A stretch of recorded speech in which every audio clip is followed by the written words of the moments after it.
विज्ञान में पाठ 6 पढ़ेंगे, कोशिका से अंग तंत्र तक। पाठ का नाम क्या है बच्चों? कोशिका से अंग तंत्र तक।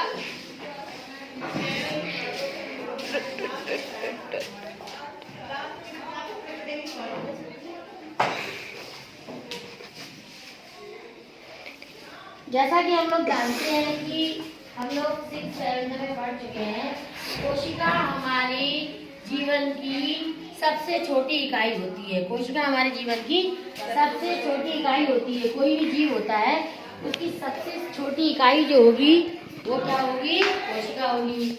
हमने आप लोग पहले क्लास में पढ़ते थे तो बताया था तुम्हें, कोशिका से मिलके ऊतक बनता है, ऊतक से मिलके अंग बनते हैं, अंग से मिलके अंग तंत्र बनता है और अंग तंत्र से मिलके ये पूरा हमारा शरीर बनता है।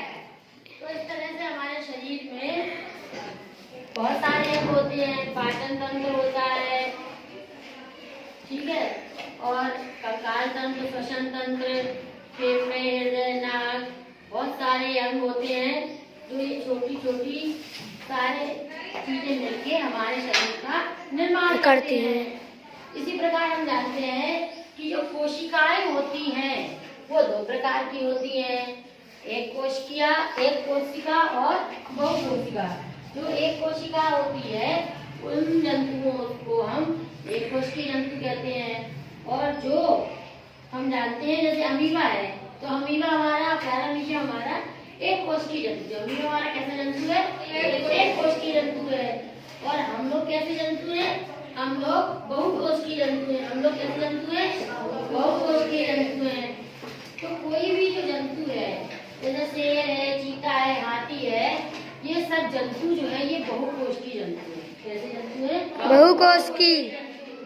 तो ये जंतु कोई भी हो, पौधा कोई भी हो, वो कोशिका से मिलके बना होता है। किससे मिलके बना होता है? कोशिका से मिलके बना होता है। तो सबसे बड़ी जो कोशिका अगर पूछा जाए जंतुओं में किसकी होती है, तो शुतुरमुर्ग की होती है, ऑस्ट्रिच की होती है। ऑस्ट्रिच का अंडा सबसे बड़ा होता है, इसलिए उसकी सेल्स जंतु कोशिका में सबसे बड़ी मानी जाती है। और सबसे छोटी कोशिका जो होती है वो माइकोप्लाज्मा जीव की होती है। किसकी होती है? माइकोप्लाज्मा जीव की होती है। और सबसे लंबी कोशिका का नाम पूछा जाए तो तंत्रिका कोशिका होती है, जो कि 1 मीटर लंबी होती है। हम लोग ये तो जानते ही हैं कि कुछ कोशिकाएं गोलाकार होती हैं, कुछ कोशिकाएं कर्कश होती है, स्पिंडल शेप होती है, ठीक है, और कुछ कोशिकाएं लंबी और साकांडिक होती है, जैसे तंत्रिका कोशिकाएं। तो आज हम लोगों को पढ़ना है बच्चों कि वनस्पति कोशिका या पादप कोशिका और जंतु कोशिका में क्या अंतर है। जंतुओं की कोशिकाएं जो होती है वो जंतु कोशिका से बनी होती है। पौधों की जो कोशिकाएं होती है वो पादप कोशिका से बनी होती है। तो जंतु कोशिका और पादप कोशिका में बहुत सारे कोशिका के अंग होते हैं। क्या होते हैं? बहुत सारे कोशिका के अंग होते हैं। ये इसके अंदर कोई भी कोशिका होगी, इसके अंदर साइटोप्लाज्म भरा रहता है। क्या भरा रहता है? साइटोप्लाज्म, जिसको कहते हैं कोशिका द्रव्य। ये वो कोशिका द्रव्य जो होता है इसके अंदर बहुत सारे कोशिका के अंग होते हैं। ये सब क्या है? कोशिका द्रव्य। ये कोशिका द्रव्य है और इसके अंदर बहुत सारा ये भरा हुआ है। क्या भरा हुआ है? कोशिका द्रव्य भरा हुआ है। इसके अंदर क्या भरा हुआ है? कोशिका द्रव्य। ये सारे कोशिका के जो अंग हैं वो इसके अंदर तैरते रहते हैं, चाहे जंतु कोशिका हो चाहे वनस्पति कोशिका हो, उसके जो द्रव्य में ये सारे अंग तैरते रहते हैं। ये जो हमारा कोशिका का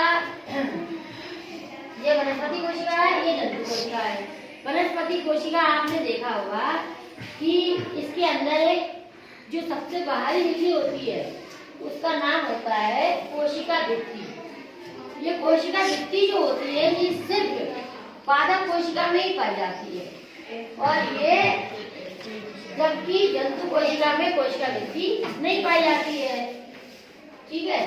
तो सबसे पहले हमारी पहचान होती है पादप कोशिका में कोशिका भित्ति से ही पहचान होती है। किससे होती है? कोशिका भित्ति।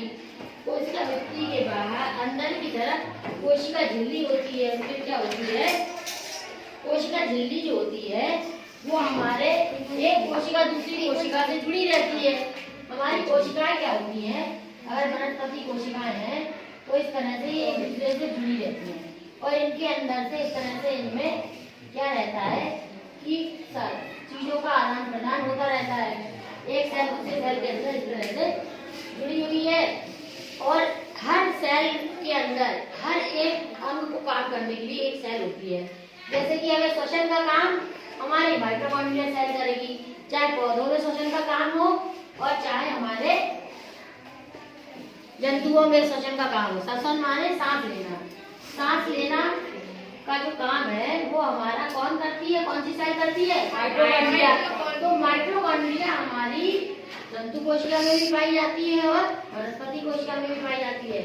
लेकिन जो हरित लवक सेल होती है वो सिर्फ पौधों में पाई जाती है। पौधे हमारे हरे क्यों होते हैं, हरित लवक के कारण होते हैं। तो हरित लवक एक ऐसा जंतु भी है, एक कोशिकीय गिबलिना, जिसमें हरित लवक पाया जाता है। लेकिन ये एक अपवाद है। अगर आपको कोई पूछे एक ऐसे जंतु का नाम बताइए जिसमें हरित लवक पाया जाता है, तो सिर्फ एक ही जंतु ऐसा है हरित लवक पाया जाने वाला, गिबलिना, एक कोशिकीय जंतु जो प्रोटोजोआ समूह है जिसमें कि हरित लवक पाया जाता है। और वनस्पति कोशिका में हरित लवक पाया जाता है। इसी तरह से रिक्तिका भी दोनों में पाई जाती है, ठीक है। और फिर कोशिका भित्ति बताया था हमने, कोशिका भित्ति किसमें पाई जाती है, वनस्पति कोशिका में पाई जाती है, जंतु कोशिका में नहीं पाई जाती है। हरित लवक वनस्पति कोशिका में पाए जाते हैं और जंतु कोशिका में नहीं पाए जाते हैं। सेंट्रोसोम जो होता है वो वनस्पति कोशिका में नहीं पाया जाता है। सेंट्रोसोम जो होता है वो सिर्फ कहाँ पाया जाता है, सेंट्रोसोम सिर्फ जंतु कोशिका में पाया जाता है। सेंट्रोसोम कहाँ पाया जाता है, सिर्फ जंतु कोशिका में पाया जाता है। रिक्तिका बड़ी और संख्या में एक होती है, पादप कोशिकाओं में बड़ी रिक्तिका पाई जाती है। ये जो रिक्तिका है वैक्यूल है, एक है और बड़ा है, जबकि जंतु कोशिका में बहुत सारे वैक्यूल पाए जाते हैं और छोटे और अधिक छोटे होते हैं, ठीक है।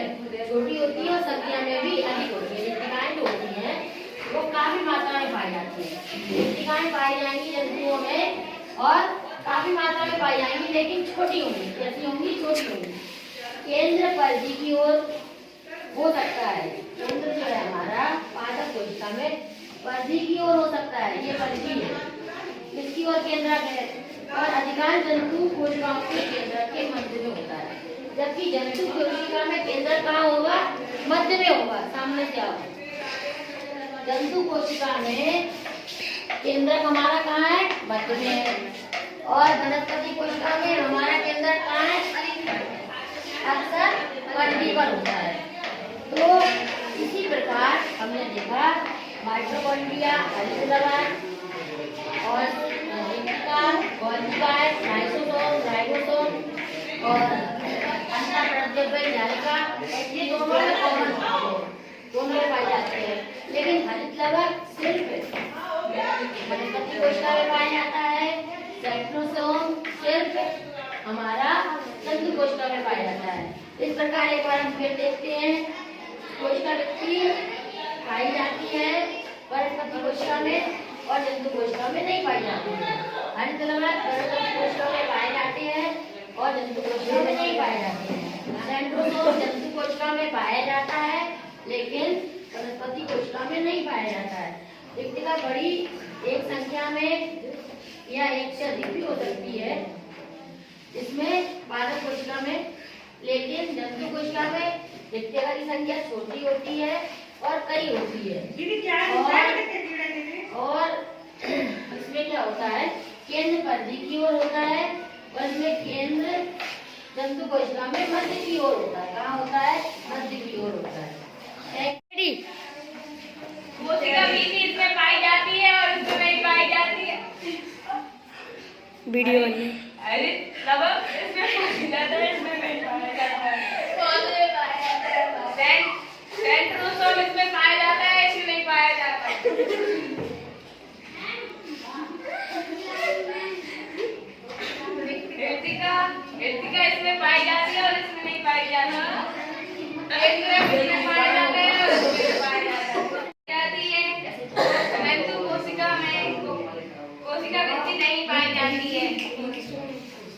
हरित लवण पादप कोशिका में पाई जाती है। हरित लवण जंतु कोशिका में नहीं पाई जाती है। सेंटोसोम अनुपस्थित होते हैं। सेंटोसोम उपस्थित होते हैं। रिक्तिका बड़ी तथा संख्या में एक होती है।